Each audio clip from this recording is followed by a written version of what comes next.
Although art therapy is a fairly new field in the academic and professional realm, the practice of art has been used since the beginning of time as a medium for communicating thoughts and ideas. Art making can be dated back all the way to prehistoric times when cavemen painted on walls of caves. Even though those who have researched cave art do not know the definite purpose of the practice, it is theorized that it is used to reach out to and help those in the surrounding area. All throughout history, art has been used as a way to express one's thoughts and ideas. When words do not suffice, art helps to put the pieces together. However, it was not until the dawn of the 20th century that anyone took the initiative to take the practice into a career that is known today as the field of art therapy. Margaret Naumburg is one of the first who considered the healing processes of art to be worthy of its own field. She is one of the founders who pioneered the art therapy movement and is appropriately nicknamed the mother of art therapy. Naumburg was born in 1890 in New York City. She said that as a child she often felt very constricted and miserable, as if she did not have any suitable outlet for her feelings and emotions. Her earliest recollections of public school were very austere. She described school as a hard wooden bench, rigid posture, and enforced posture. The teachers were shrill, and the kids sat back intimidated. There was a monotony to learning, and creativity was only a myth. The relationship with her mother was very strained, while she adored her father very much. She was one of 4 children, 1 younger brother, and 2 older sisters. The oldest sister, Florence, was a major influence on her life. Due to her strained relationship with her real mother, Florence became kind of like her adopted mother. Her sister was very beautiful and artistic, things that she admired very much and aspired to be like. In later years, her sister would join her in her career endeavors. For her undergraduate career, she studied at Barnard College in New York City.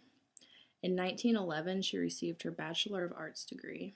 It was during her undergraduate studies that she became bored and sought to get more out of her learning experience. She read an article in a magazine about Montessori's work in Italy and a paper on Freud's psychoanalysis.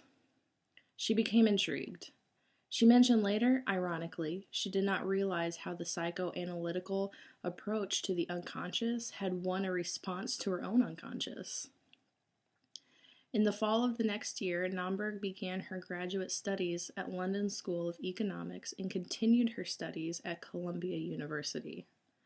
She focused her studies on music, speech therapy, and child education. During her time studying in Europe, she met Montessori and became one of the first non-European residents to undergo Montessori training. The Montessori training was for the school she developed based on sense training and attention to the phases of early childhood development. It was not long after training and beginning to teach for Montessori that Naumburg's interest began to ebb. Naumburg and Montessori were 2 very strong-willed people, with even stronger opposing opinions.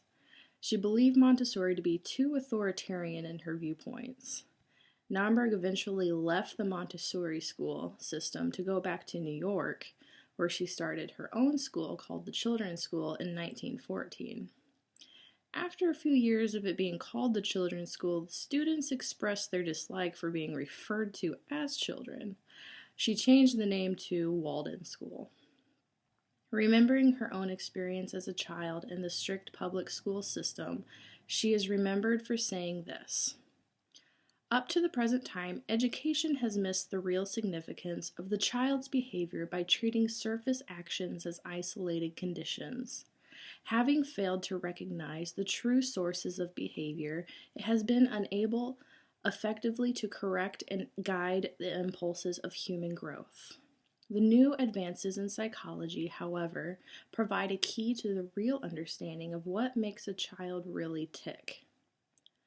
Walden School emphasized the importance of allowing a child to develop their identity by exploring natural abilities or aptitudes through creative process such as performing and visual arts. Walden was heavily based on the psychoanalytical principles of Sigmund Freud, while emphasizing the arts at the same time. She strongly encouraged all of her staff members to see a psychoanalyst in the same way that their pupils had them as teachers to confide their thoughts, struggles, and burdens with, the teachers needed someone as well. Not too far down the line, her sister Florence, that she always looked up to while growing up, joined Walden School to teach. The first graduating class of Walden was in 1928. The students who graduated from Walden were highly praised and accepted from the academic and professional field. Before the end of the 1920s, Naumburg stepped down from her position in Walden School and handed over the reins to her predecessors. She decided to shift her career focus to writing books. The first book she ever published is called The Child in the World. The book is based on her experiences at Walden School. It was published in 1928, the same year as the first graduating class at the school. During her time focused on writing, she also started developing the art therapy technique and establishing a discipline. It was not long before she began teaching art therapy classes. Her most popular approach to art therapy became known as dynamically oriented art therapy. She would use this approach she developed when she began to work with different age groups of people at various psychiatric institutes in New York. It was after working in the Psychiatric Institute that she wrote and published another book called Studies of the Free Art Expression of Behavior Problem Children and Adolescent as a Means of Diagnosis and Therapy. Dynamically oriented art therapy is a distinct form of psychotherapy. This type of art therapy focuses on art being a symbolic form of communication. It is primarily derived from the understanding of Sigmund Freud, but Jung's work with the collective unconscious and Sullivan's interpersonal psychiatric with incorporated into the development of dynamically oriented art therapy as well. It gives the patient the opportunity to communicate on a different level. The process of dynamically oriented art therapy is based on the recognition that man's fundamental thoughts and feelings are derived from the unconscious and often reach expression in images rather than in words. It is believed that every person has the potential to successfully express him or herself through art, whether or not they are artistically inclined. Every single person has a latent capacity to project his or her inner conflicts into visual forms. The process is creative in a cathartic and communicative way. Many times when patients try to articulate their experiences, dreams, or memories, they are not able because they are embedded in their minds in the form of images. They claim they draw their experiences, but explaining in words is much too difficult. This is often the case when patients are asked to talk about their dreams. They're able to visualize remnants of their dreams in their mind without any problem. It is trying to explain the mental phenomenon to another person that is difficult. Dreams are often extremely bizarre and hard to replicate with words. However, as a patient begins to imagine their inner experiences and proceeds to put them on paper, they find it is much easier to verbally articulate them. Some may argue that dynamically oriented art therapy is exactly like the psychoanalytic approach. The two practices are closely related, but there are distinct differences to separate the two. In dynamically oriented art therapy, a patient's spontaneous visual projections and unconscious responses are frequently expressed more directly in pictures than they are in words. In psychoanalysis, the patients are encouraged to express themselves through free association verbally. Free association emphasizes the importance of speaking for oneself, rather than just repeating back what the therapist says. In psychoanalysis, this is done verbally. While in dynamically oriented art therapy, free association is applied to the art projected by the patient. Naumburg wrote a book titled Dynamically Oriented Art Therapy, Its Principles and Practice.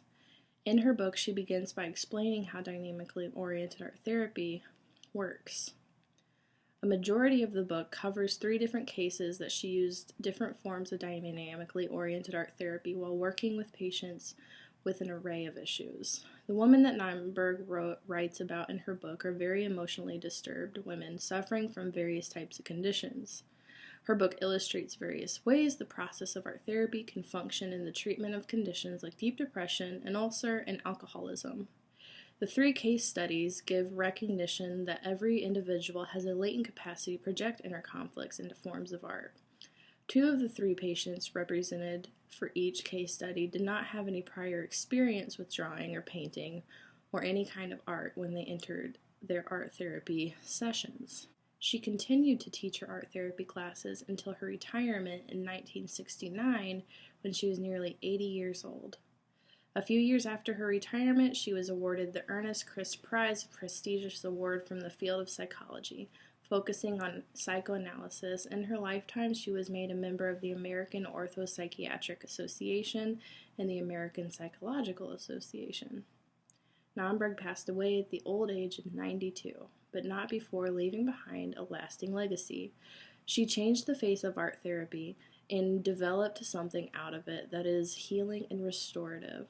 She provided a new outlet to communicate, a new language. Because of her dedication and work, artists have the opportunity to use their gifts for the betterment of society. She will always be known and remembered as the mother of art therapy.